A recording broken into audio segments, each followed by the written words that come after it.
৮২ বছর বয়সে প্রথমবারের মতো বাজেট পেশ করে রেকর্ড গড়তে যাচ্ছেন অর্থমন্ত্রী আবুল হাসান মাহমুদ আলী। তবে দেশের অর্থনীতিতে টানাপোড়েনের এই সময়ে সমস্যার এক বিশাল বোঝা তার কাঁধে। এমন পরিস্থিতিতে তিনি কোন নতুনত্ব সামনে নিয়ে আসেন সেটি দেখার বিষয়। রাকিব হোসেনের রিপোর্ট। 100% কপার কন্ডেন্সারে তৈরি ভিশন ফ্রিজ, তাই গুণে মানে অটুট থাকে বছরের পর বছর।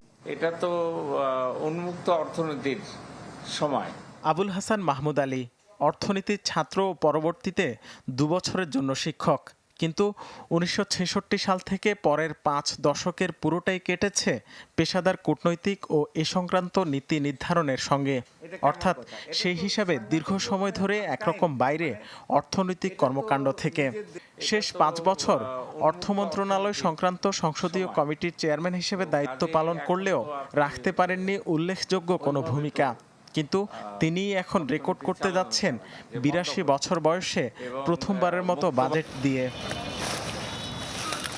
এমন একটা সময়ে বাজেট দিচ্ছেন নতুন অর্থমন্ত্রী যখন মূল্যস্ফীতির ক্রমাগত চাপে অতিষ্ঠ সাধারণ মানুষ।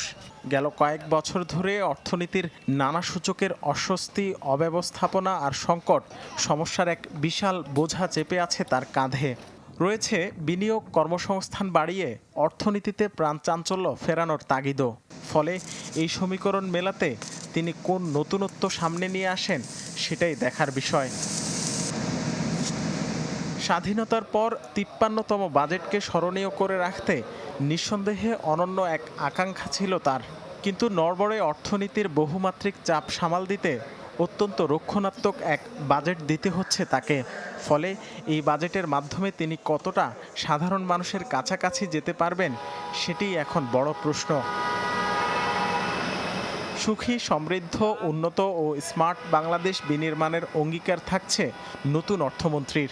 তার আগে অর্থনীতিকে নতুন মাত্রা দিতে গুরুত্বপূর্ণ এই দলিল প্রণয়ন ও সংসদে পেশ করেন সব মিলিয়ে 12 জন অর্থমন্ত্রী ও উপদেষ্টা, যেখানে মোট 12 বার করে পেশ করে রেকর্ডের মালিক প্রয়াত 2 অর্থমন্ত্রী আবুল মাল আব্দুল মুহিত ও এম সাইফুর রহমান।